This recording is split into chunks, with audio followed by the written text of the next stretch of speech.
எங்கள் கண்மலை மீட்பருமாகிய எங்கள் கர்த்தாவே, எங்கள் வாயின் வார்த்தைகளும் எங்கள் இருதயத்தின் தியானமும் உடைய சமூகத்தில் பிரீதியாய் இருப்பதாக.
சீர்வரிசையாக முதலில் எடுத்துச் செல்ல பயன்படுவதோ உப்பு.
வெளிச்சத்தை குறித்து தேவன் என்ன வசனம் மத்தியில் கூறியுள்ளார்? அருள் சிஸ்டர் சொல்லுங்க பார்க்கலாம்.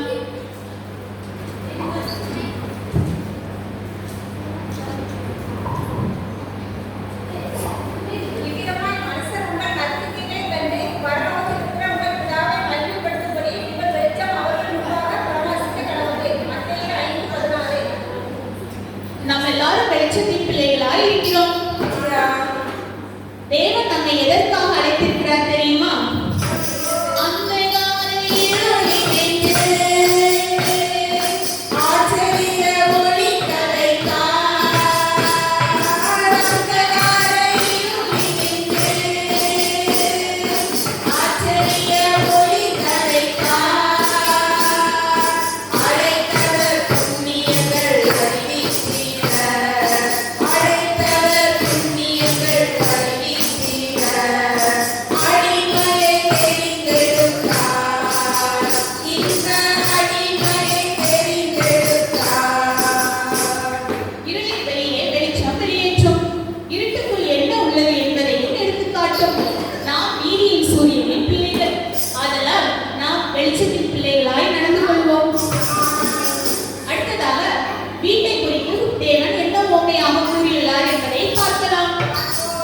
வீட்டின் வகைகள் என்ன என்ன தெரியுமா?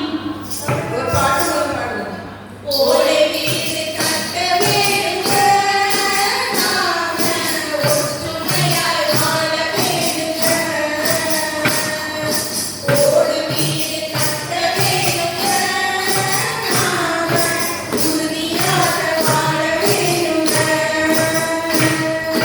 மாடி வீடு கட்ட வேண்டுங்க, நாம மகிழ்ச்சியோடு வாழ வேண்டுங்க. மாடி வீட்டில் வாழ்ந்தாலும் கூடி மனம் குவிந்தாலும் கூடி வாழும் குணம் வேண்டுங்க. நமக்கு கூடி வாழும் குணம் வேண்டுங்க. அப்பா, இவ்வளவு பெரிய கதை வீட்டுல இருக்கா? வேதாகமத்தில் 2 வீடுகள் பற்றி கூறப்பட்டுள்ளது. மத்தேயு 7:24 வசனத்தில் வீட்டை குறித்து என்ன கூறப்பட்டுள்ளது? பெருமழை சொரிந்து பெருவெள்ளம் வந்து காற்று அடித்து அந்த வீட்டின் மேல் மோதியும் அது விடவில்லை. ஏனென்றால் அது கண்மலையின் மேல் அஸ்திபாரம் போடப்பட்டிருந்தது. மத்தேயு 7:26 வசனத்தில் என்ன கூறப்பட்டுள்ளது? நான் சொல்லி இந்த வார்த்தைகளை கேட்டு வேண்டின்படி செய்யாதிருக்கிறவன் எவனோ அவன் தன் வீட்டை மணலின் மேல் கட்டின புத்தியில்லாத மனுஷனுக்கு ஒப்பிடப்படுவான். பெருமழை சொரிந்து பெருவெள்ளம் வந்து காற்று அடித்து அந்த வீட்டின் மேல் மோதின போது அது விழுந்தது. வேதாகமத்தில் 2 வீடுகள் பற்றி கூறப்பட்டுள்ளது. கற்பாறையின் மேல் கட்டின வீடு, மணலின் மேல் கட்டின வீடு. கற்பாறையின் மேல் கட்டினவன் புத்தியுள்ளவன், கற்பாறையின் மேல் கட்டினவன் புத்தியுள்ளவன், கற்பாறையின் மேல் கட்டினவன் புத்தியுள்ளவன். பெருமழை பெய்கிறது, பெருமழை பெய்து நீர் உயர்ந்தது, பெருமழை பெய்து நீர் உயர்ந்தது, பெருமழை பெய்து நீர் உயர்ந்தது, அந்த வீடு நிலைத்திருந்தது. அதே போல மணலின் மேல் கட்டின வீடு ஆனால் இங்கே கட்டினவன் புத்தியற்றவன், ஆனால் இங்கே கட்டினவன் புத்தியற்றவன், ஆனால் இங்கே கட்டினவன்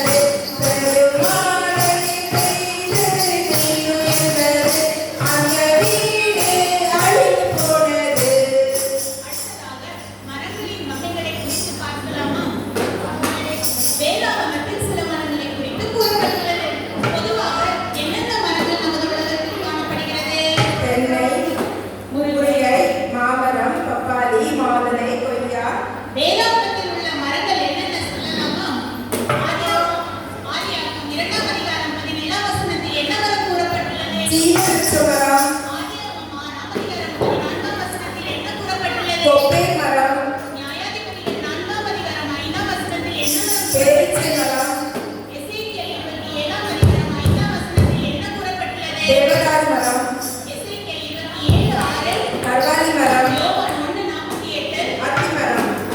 வேதாகமத்தில் நல்ல மரம் நல்ல கனிகளை கொடுக்கும், கெட்ட மரம் கனி கொடாது.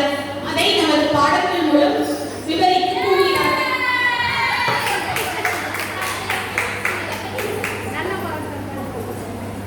நல்ல கனி தந்தால் நல்ல மரம், கெட்ட கனி தந்தால் நாம் நல்ல கனியாக அப்படியே நல்ல மரமெல்லாம் நல்ல கனிகளை கொடுக்கும், கெட்ட மரமோ கெட்ட கனிகளை கொடுக்கும்.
அருமையான நடனத்தின் மூலம் நல்ல கனிகளை குறித்து விவரித்து கூறின சகோதரிகளுக்கு நன்றி. மத்தேயு 7ஆம் அதிகாரத்தில் கனிகளை குறித்து என்ன கூறப்பட்டுள்ளது? நல்ல மரம் கெட்ட கனிகளை கொடுக்க மாட்டாது, கெட்ட மரம் நல்ல கனிகளை கொடுக்க மாட்டாது. மத்தேயு 7:14. வேதாகமத்தில் ஆவியின் கனிகளை குறித்து தேவன் கலாத்தியரில் கூறியுள்ளார். ஆவியின் கனிகளாவன அன்பு, சந்தோஷம், சமாதானம், நீடிய பொறுமை, தயவு, நற்குணம், விசுவாசம், சாந்தம், நிச்சயடக்கம். இவ்வளவு கனிகளும் ஆவியின் கனிகள். கெட்ட கனிகளை குறித்தும் வேதாகமத்தில் கூறப்பட்டுள்ளது. விபச்சாரம், வேசித்தனம், அசுத்தம், காமவிகாரம், விக்கிரகாராதனை, கிளீசுத்தம், பகை, விரோதம், வைராக்கியம், கோபம், சண்டை, பிரிவினை, மார்க்கவேதம், கொலைவெறி, களியாட்டம் இவைகளெல்லாம் கெட்ட கனிகளாக கருதப்படுகிறது. யோவான் 15ஆம் அதிகாரம் 5ஆம் வசனத்தில் நானே திராட்சை செடி என்று கூறியுள்ளார். அடுத்ததாக இரு வாசல்களை குறித்து பார்க்கலாம். நம்ம வீட்டுக்கு எத்தனை வாசல்கள் இருக்கும்? ஒரே வாசல். அதே போல தேவன் என்ன வசனம் மத்தேயு 7:14 கூறியுள்ளார்? லட்சுமி அம்மா சொல்றீங்களா? நானே வாசல். பரிசுத்த வேதாகமத்தில் இரு வாசல்கள் பற்றி கூறப்பட்டுள்ளது. கேட்டுக்கு போகிற வாசல் சாத்தானின் வாசல். நித்திய வாசல் இயேசு கிறிஸ்துவின் மூலம் நாம் செல்லும் வாசல். துரிச்சை, துர்க்குணம், தீவான எண்ணம் உடையவர்கள் சாத்தான் வாசல் வழியாக கேட்டுக்கு போகிறார்கள். பரிசுத்தம், நல்ல சிநேகம், நற்சாட்சி உடையவர்கள் இயேசு வாசல்